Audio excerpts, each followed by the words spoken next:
This is Gerardo Del Real with Resource Stock Digest. Joining me today is, a lot of hats, right? Author, geopolitical financial expert, journalist, and of course, the founder of Prinsights. I'm speaking with, and I'm excited to speak with, Dr. Nomi Prince.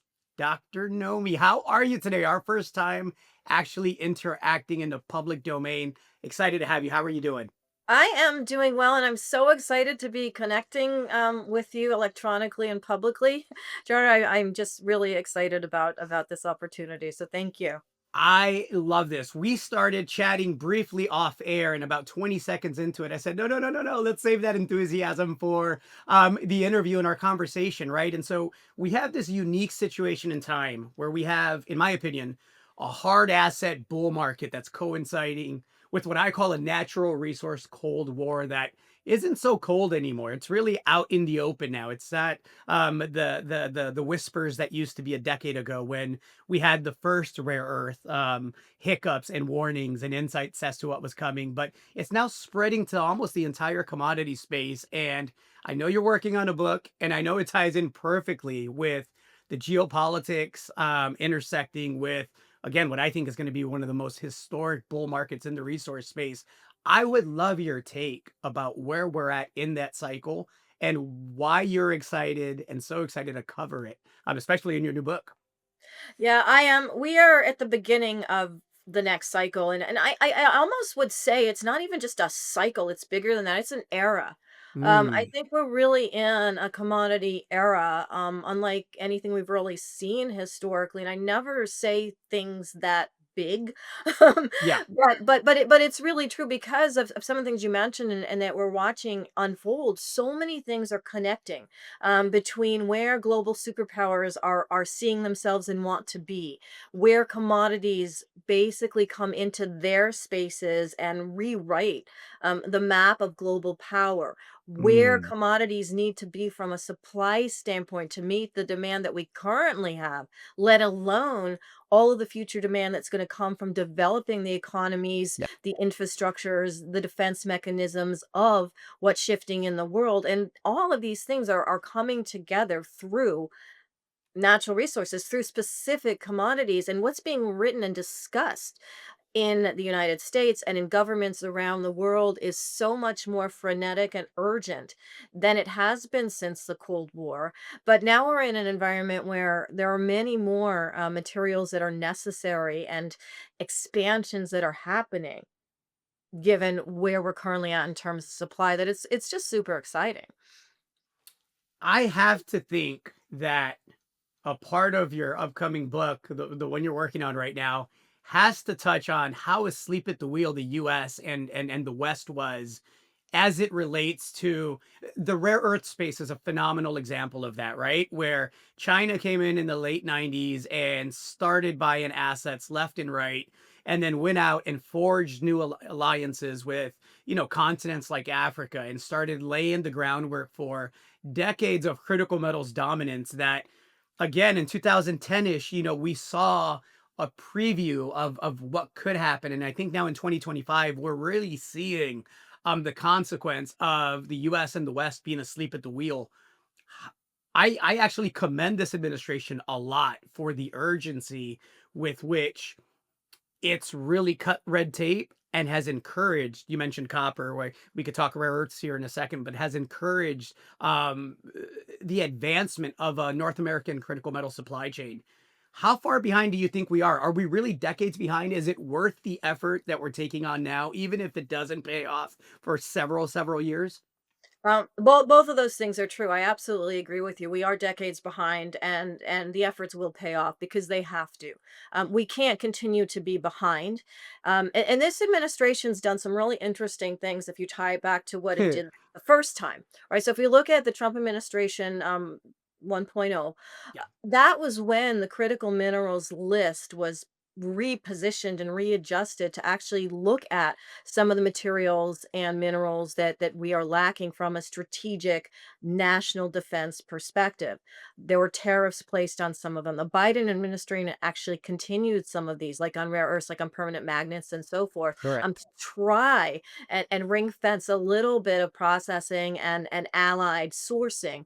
But this administration now has kind of gone forward with what it had positioned the first time around, where the Biden administration went and really accelerated where we need to be from the standpoint of allied supply and and processing. This is the first time. So many firsts. We Yeah. have 232, which is a section of a trade act that President John F. Kennedy signed right before the Cuban Missile Crisis in Yeah. 1962 to effectively say, look, these are the things that we need for our national defense. These are the materials, these are supplies. They were a bit different then. We didn't really have permanent Sure. magnets back then to the extent we have now. So things have shifted, but the concept was there. And it's the first time, for example, that copper has been investigated and positioned under a 232 critical mineral perspective. It's the first time that uranium Mm. processing through UEC's Sweetwater facility in Wyoming has been fast tracked by permitting process that has tended to only fast track things like steel and aluminum for more industrial uses. So there's things that are popping in from the perspective of processing, from the perspective of this administration, and from the perspective of tariffs in general. If we peel back the all of the rhetoric, all of the manner in which tariffs have been presented, because we can get lost in that. But if we It's a kind of lot of peeling back, Nomi. so much feeling back, and that is why I'm writing this book as if I was looking at this 100 years from now, but looking at now, so I can peel back some of that stuff because Yeah. underneath a lot of it, not all of it, but a lot of it is this awareness that you just brought up, the awareness that we are behind and we can't be behind. That's just a reality. And how do you get to where you need to go from being so far behind? A lot of things have to happen. Permits have to be fast tracked. Critical mineral resources have to be sourced. Allied countries and neutral jurisdictions have Yeah. to be befriended. Yes. That's the piece that's a little bit missing right now from Correct. the standpoint, I think, of where these tariffs are at, but it's also some of the cutouts that are within some of these tariffs with respect to rare earths and certain critical minerals with certain countries. There are things beneath the headlines whereby countries are working with each other. For example, Brazil and the United States in Right. order to facilitate supply and potentially processing. But just one more first time, and then I'll stop. No, no, no, um, no, no, please. I love this. which is that this is also a time in which the U.S. Has gone into equity participation in processing by taking a participation percentage of MP, by taking a percentage of Intel. This administration has basically gone past war related times and financial crisis related times where equity participations were also sort of done into future positioning. And I think we're going to see more of that also as an accelerant, both within this administration and within administrations to come. I gotta ask you before I ask you what your favorite, and by favorite, I mean the ones you think we could profit from the most, right?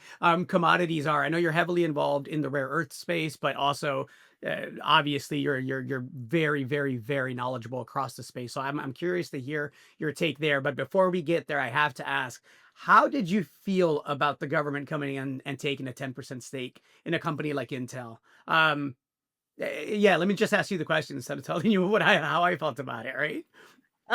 In Intel, which as distinct from MP, which is, yeah, Yeah, sort of a different thing, yeah, which I'm glad you sort of made that.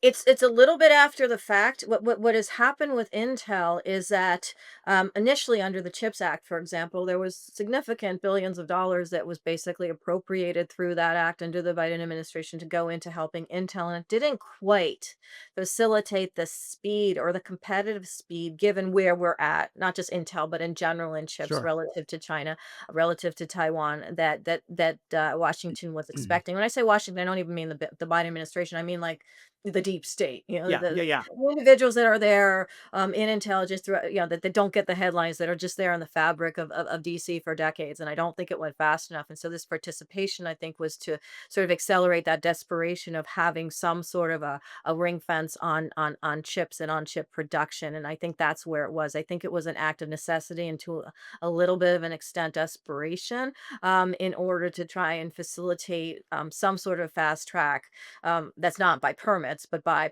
actual investment, with the hopes that it would have accelerating impact in the chip space, because the chip space it's related to processing, obviously, Sure. from a finished product perspective. It's also related to getting those rare earths, to effectively getting the processing of the minerals that are involved at the base level. And I think the administration is trying to do both, but that's where Intel comes into it. It's it's a sign of being late. I think, and a sign of saying, look, we need to take these equity participations so we can effectively manage part of the company. And I don't mean manage it from a public management of a Yeah. private company perspective, but just have a bit more um, of a touch into Intel. Yeah. Interesting. Interesting. You're a director. We talked rare earths a bit, of meteoric rare earths. And my question would be, being an expert in that space, how do you see the next several years playing out ideally? And how can a company like a Meteoric, for example, be helpful in filling and bridging some of that gap that currently exists? Because it's a significant gap between where we need to be and where we are at right now. But within that gap is a heck of a lot of opportunity, right? No, absolutely. And one of the reasons that I joined the board of Meteoric a year and a half ago now, last in April, is that it does sit, the company, but also the asset. It is a large ionic clay asset on the face of the earth that is closest to the surface of the earth. And when you talk about a head start, or needing to effectively have come from behind, if you're the United States, if you're Brazil in this kind of new position in rare earths. I mean, they've had the fertile resources in rare earths, but really this geological and geopolitical combination that's happening through the region in Brazil is really exciting. And Mm, at the moment, China's dominating, absolutely. not just investment in the space, but in the processing, as we know, 85 to 90% of processing of rare earth materials, 60 to 70%, depending on which stats you look and where their participation is in terms of the actual supply. So from the standpoint of having a massive ionic clay deposit space with the earths that are necessary for permanent magnets. And there's 17 of them. There's certain ones that are necessary. There's certainly ones that aren't. MP Materials, which the US basically just took an equity participation in, doesn't really have all of the materials that are necessary for defense, that are necessary for the permanent magnets that are inside our satellites, that are inside our drones, that are inside our future defense weaponry. And that is obviously a strategic component of where the US is looking at this, from the standpoint of today, and where they're going to be as a superpower decades from now. So Brazil sits in this physical location with the Yeah. geological aspects and the awareness geopolitically, and it's not going to happen tomorrow, which is why this is an evolution in terms of the awareness of the Brazilian government, and what they actually have today, not what they Right. have underground or at the ground, but what they have from the standpoint of future strategic power. I think they are still trying to come to grips with that. We can get into that a little bit more, but and Meteoric is sitting kind of at the epicenter of where that can go, from the standpoint of the physicality, the location, the government, the alliances with the United States, and the sheer richness of the deposit itself. So when I came onto the board, um, we weren't even, investors as the United States and MP, right? We weren't looking there. There were private companies obviously looking at strategic alliances into Brazil and across the world in Right. rare earths. Um, but we weren't even as far ahead in terms of policy. And I always saw, and I spent a lot of time in Brazil over, my PhD is from Brazil and so forth, over some time, that Brazil needs to step up in the world. Rare earths need to be ring fenced and processed by the United States in a more meaningful way for the future of the country and really this hemisphere. And Um, specifically the heavy ones, right? I wanna make that distinction yes, for yes, people. the heavy So rare there's earths. 2 types. There's lights and heavies, and you made that description Right. there about the heavies are the ones critical for defense versus the That's lights right. that tend to be more of the things that are recreational in nature, not so much They national show it security. in EVs and stuff, and, Correct. there's aspects of some of the lights, but the heavies and in our, DR, the heavies that are involved in defense, that can effectively harness, Yeah, in basically any weather and in any environment, the magnetic properties and keep them that are necessary to function as a for the Navy, for right, the Air Force, for anything that we're creating going forward. Those are what's right. necessary, and MP has less of those. Correct. The United States underground has less of those than if you go south. And the thing about the war, the geopolitical war on rare Yeah, earths that I think is developing, but with Brazil in the middle, but between the U.S. and China, as you know, we've talked about there, China can mhm, basically just cut things off, as they've been doing throughout these tariff wars, sure, and as is one of the reasons why beneath the headlines for tariffs, rare earths and critical minerals are cut out, with a lot of allied countries, because whatever's happening at the top, what needs to happen is the supply and processing throughout the chain. It is that Brazil is now sitting not just with these rare earths, but they've got two other things going for them that have not been developed. So you ask where it can go. They have the cheapest per facility ability to energize right, production facilities. Most of they operate on at a surplus of energy, yep, of hydropower. They effectively can create cheaper production facilities. Brazil can, because of how they operate as a country, just because of yep, luck of geology and physicality and true, everything else. And they don't do enough of that. Brazil has tended to be an exporter country of rare materials. Um, Not fully, and they're moving very quickly with sure, countries throughout the world, including Europe and the US, on moving forward on that. But in terms of big production facilities in Brazil that could, for example, be partnered with the United States. So not just having the funding going to the United States in terms of facilities, but also have it be sort of coming down south.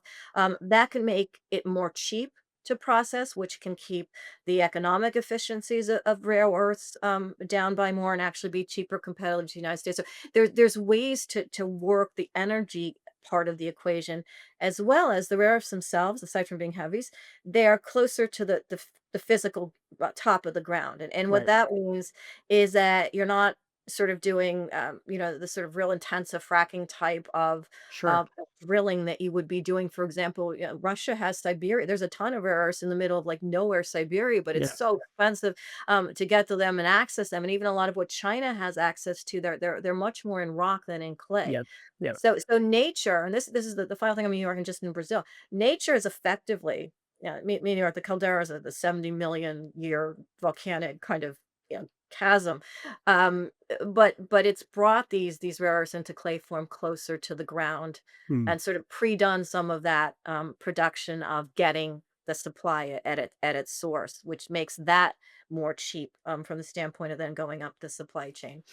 So No, all of these yeah, things are what made me rather than being, I love uranium. I like, in terms of the, me the too, future that it has, and copper, yeah, and copper and silver, and but I think with heavy rare earths, there's not just a tremendous opportunity from a just investment standpoint. There's a tremendous opportunity to shift the actual makeup of nations in the world, and so it really um has that strong a narrative to me.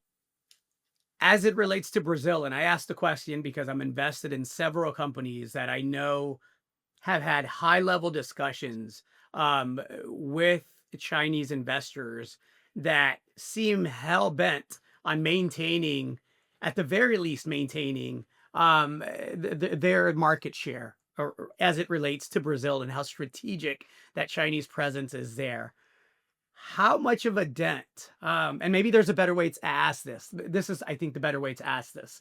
Do you think the United States can be effective in dwindling some of the Chinese influence because of how proactive China has been in years past before it was urgent for the US to be friendly? That is such a good question. Can it? Yes. Will it? Mm. I think that's where, going back to what we were saying about headlines and sort of digging deep within them. When you have um, relationships with Brazil that are more about sort of political feelings than about the physicality of rare earths and the position of Yeah. China, it overshadows that.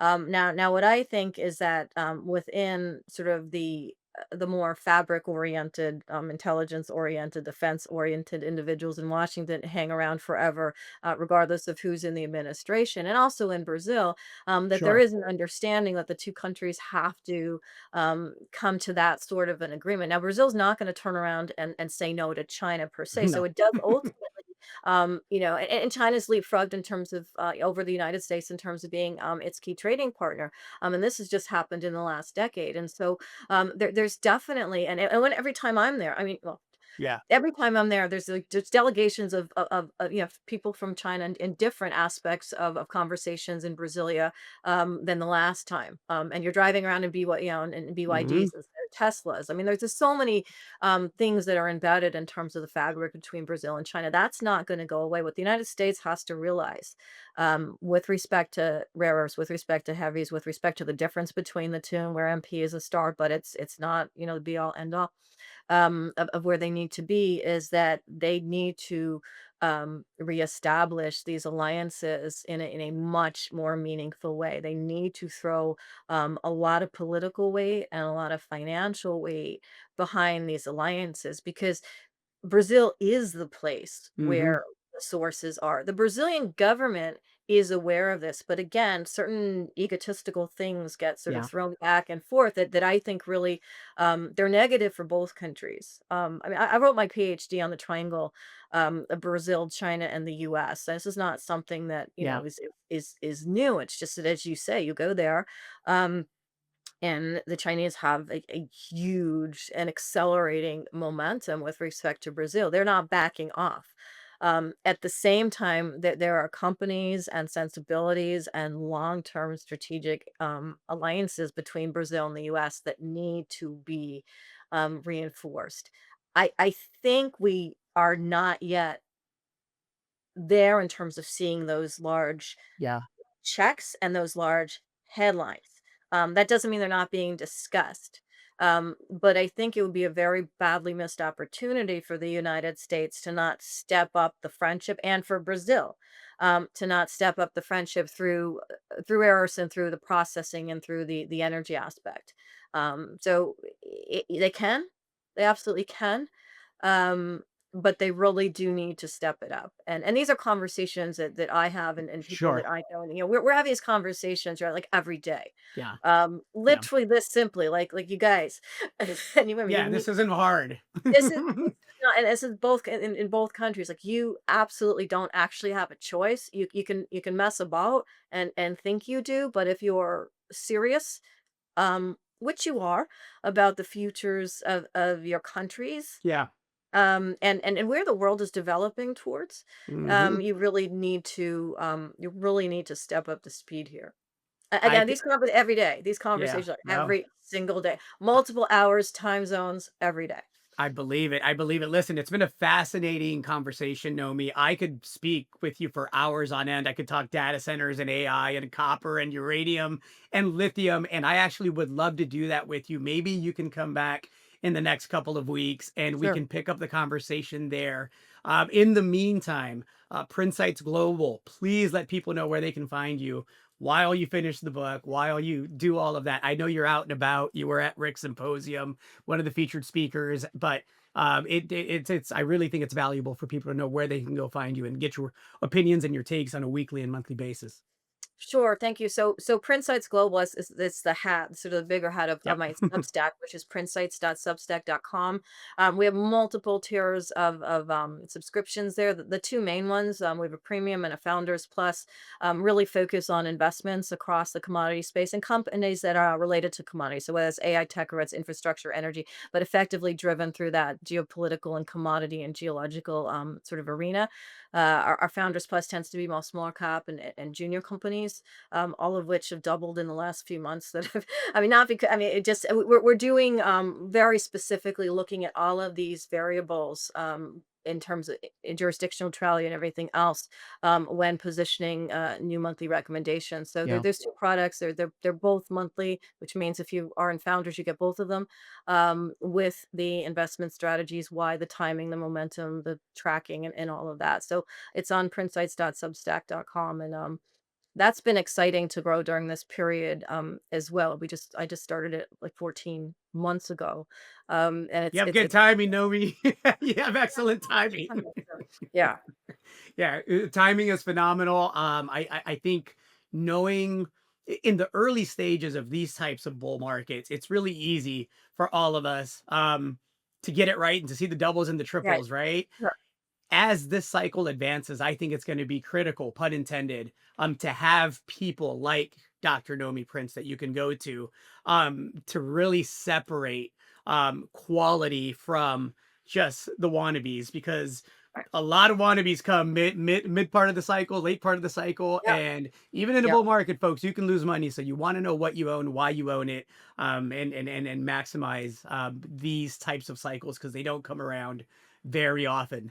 right. Nomi, it was an absolute pleasure. Thank you so much. I am so looking forward to chatting with you again, and thank you for the time. I appreciate it. Yeah, same here. Thank you so much. All right, cheers. Hey everybody, Gerardo Del Real here. If you're enjoying the content that you just saw, you can let us know in 3 simple steps. Hit the like button, hit the subscribe button, and please share across your network and on social media. Take care, everybody.